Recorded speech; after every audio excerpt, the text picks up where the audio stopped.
இந்த 2 சிந்தனை தான் மனித வாழ்க்கை.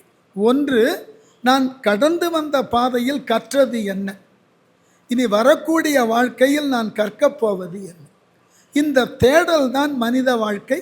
இந்த தேடலுக்கு உட்படுகின்ற பொழுது சில நேரங்களில் இந்த நூலில் சொல்லப்பட்டிருக்கக்கூடிய சிந்தனைகள் போல் பல தோன்றும்.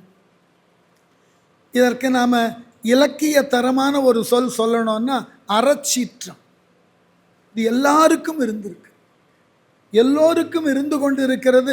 அந்த அறச்சீற்றம் இல்லை என்றால் நம்மை நாம் முழுமையாக மாற்றிக்கொள்ள முடியாது. நம்மால் சமூகம் மாறுகிறது என்பது அடுத்த நிலை.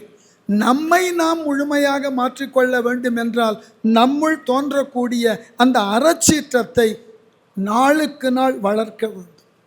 அப்படி வளர்த்தால்தான் அந்த அறச்சீற்றத்தினால் நம்மை செம்மைப்படுத்திக் கொள்வோம். அந்த செம்மையான நம் வாழ்வு பிறருக்கு ஒரு பாடமாக படிப்பினையாக அமைந்து அவர்கள் செம்மைப்படுவதற்கு ஒரு வாய்ப்பினை கொடுக்கும்.